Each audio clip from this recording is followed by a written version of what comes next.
आज के मुख्य समाचार। एसीबी ने वन परिक्षेत्र के अधिकारी को रिश्वत लेते रंगे हाथ पकड़ा। पति ने पत्नी की चाकू से की हत्या, फिर खुद फांसी लगा ली।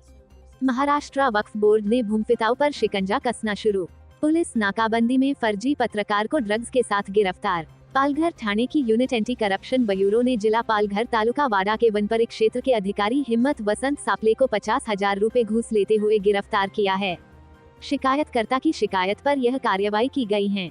मिली जानकारी के मुताबिक शिकायतकर्ता की जमीन वन विभाग में आती है, जिसको लेकर अर्जी 2017 में दी गई थी। इस अर्जी पर आज तक कोई भी कानूनी जांच पड़ताल नहीं की गई थी। शिकायतकर्ता से कहा गया कि बड़े साहिब के पास आपकी अर्जी भेजनी है, जिसके लिए आपको 60,000 रुपए देने होंगे। शिकायतकर्ता और वन विभाग के सापले के बीच जमीन की जांच कर बड़े अधिकारी के पास अर्जी भेजने के 50,000 रुपए तय हुआ था, जिसकी शिकायत एसीबी से की गई थी। इस मामले की जांच का जिम्मा एपीआई जगताप साहिब को सौंपा गया था। जगताप ने बड़ी ही सावधानी से रिश्वत की रकम सापले को देते समय रंगे हाथ पकड़ लिया है। यह कार्रवाई 21 जनवरी 2022 को की गई है। वन विभाग के अधिकारी हिम्मत वसंत सापले को गिरफ्तार कर लिया है। आगे की जाँच जारी है। सूत्रों का कहना है कि एंटी करप्शन ब्यूरो के अधिकारी एपीआई जगताप साहिब काम के प्रति निष्ठावान हैं और अपने काम को हमेशा अंजाम बखूबी देते रहते हैं। रिश्वतखोर अधिकारी व कर्मचारी जगताप के नाम से खौफ खाते हैं। ईमानदार अफसर से सभी लोग घबराते ही है। मुंबई मलाड पूर्व कुरार पुलिस स्टेशन की हद के लक्ष्मण नगर इलाके में पति ने पत्नी की चाकू से मारकर हत्या करने के बाद खुद फांसी लगाकर सुसाइड करने का मामले सामने आया है। पति की हालत नाजुक बताई जा रही है। शताब्दी हॉस्पिटल में भर्ती कराया गया है, जबकि पत्नी की मौत के बाद उसे पोस्टमार्टम के लिए भेज दिया गया है।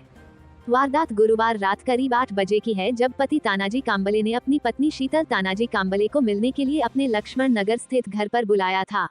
जब वो घर पहुंची तो दोनों के बीच झगड़ा हुआ, जिसके बाद गुस्साए पति ने पत्नी के पेट में चाकू से 4-5 वार कर दिया। पत्नी की घटनास्थल पर मौत हो गई, जिसके बाद पति ने भी पंखे की मदद से फांसी लगाकर लटक गया। पति की उम्र करीब 30 साल बताई जा रही है, वहीं पत्नी की उम्र करीब 25 साल के आसपास है। पड़ोसी ने खिड़की से उसे लटकते देख लिया और कुरार पुलिस को इसकी सूचना दी। मौके पर पहुंची पुलिस ने दरवाजा तोड़कर तानाजी को बाहर निकाला, लेकिन तब तक उसकी भी हालत नाजुक हो चुकी थी। फिलहाल पुलिस ने उसे शताब्दी हॉस्पिटल में इलाज के लिए भर्ती करा दिया है। कुरार पुलिस के सीनियर पीआई सतीश गाढ़वे ने बताया कि पति और पत्नी करीब 6 महीने से अलग रह रहे थे। पत्नी अपनी मां के साथ रहती थी। 4 साल पहले दोनों की शादी हुई थी, लेकिन बच्चे नहीं है। यह वजह है दोनों के बीच अक्सर झगड़े हुआ करते थे। महाराष्ट्र राज्य वक्फ बोर्ड के सीईओ का पदभार जब से अनिस शेख ने संभाला है, तब से वे बोर्ड की कामकाज में पारदर्शिता लाने के साथ ही भूमाफियाओं पर शिकंजा कसने में कोई कसर नहीं छोड़ रहे हैं। इसके लिए सीईओ अनिस शेख को वक्फ बोर्ड के चेयरमैन वजाहत मिर्जा सहित सभी सदस्यों का भी जोरदार सहयोग मिल रहा है। विशेषकर औरंगाबाद के सांसद इम्तियाज जलील तो वक्फ की हड़पी हुई जमीन भूमाफियाओं से वापस लेने के लिए एड़ी चोटी का जोर लगा रहे हैं। सीईओ शेख और सांसद जलील के प्रयासों से मराठवाड़ा में वक्फ की जमीन हड़पने वालों पर कानूनी कार्यवाही तेज हो चुकी है, जिसके चलते वक्फ की जमीन हड़पने वाले भूमाफियाओं की नींद हराम हो चुकी है। शहर से सटे मांडकी गांव में पुलिस की मदद से वक्फ बोर्ड के जिला वक्फ अधिकारी सैयद फैज ने सीईओ अनिस शेख के आदेश पर एक बड़ी कार्रवाई करते हुए मांडकी में वक्फ की 87 एकड़ जमीन पर किया हुआ अतिक्रमण हटाते हुए उक्त जमीन वक्फ बोर्ड के कब्जे में ली। सैयद फैज ने बताया कि दिल्ली गेट स्थित दरगाह हजरत नूरुल हुदा कब्रिस्तान और मस्जिद के लिए मांडकी में करीब 87 एकड़ जमीन वक्फ की गई थी। गुट क्रमांक 66/1, 66/2, 66/3 में यह जमीन है। इस जमीन पर काफी सालों से अतिक्रमण किया हुआ था। मांडकी में स्थित वक्फ की जमीन पर किया हुआ अतिक्रमण तत्काल हटाने के लिए परिसर के समाज सेवक शरीफ पठान, बालू दांडगे, विकास हिवराले, सोहेल बेग, अयूब मिर्जा, महमूद मिर्जा बेग और इस्माइल पटेल ने कई बार राज्य वक्फ बोर्ड का ध्यान अपनी ओर आकर्षित किया था।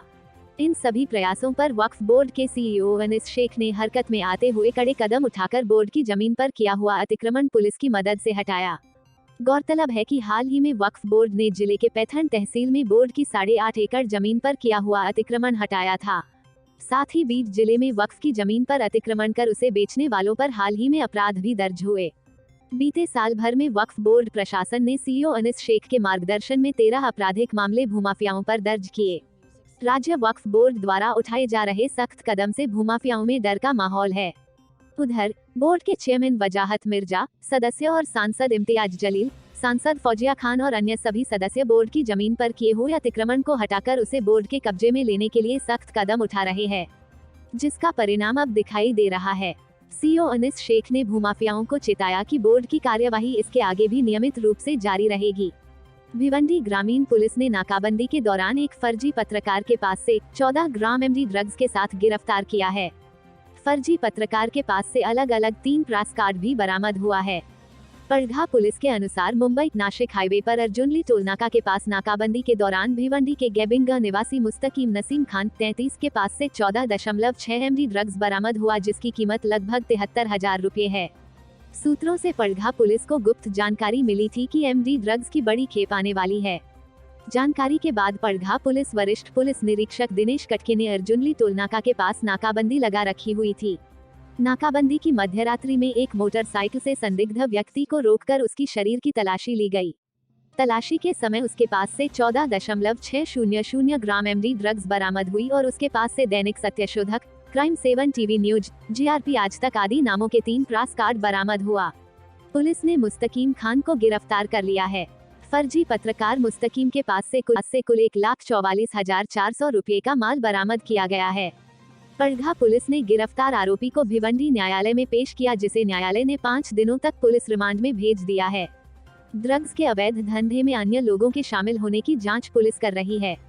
जानकारी के अनुसार आरोपी मुस्तकीम खान भिवंडी शहर में कई वर्षों से पत्रकार बनकर लोगों को धमकी देकर वसूली में लिप्त बताया जाता है।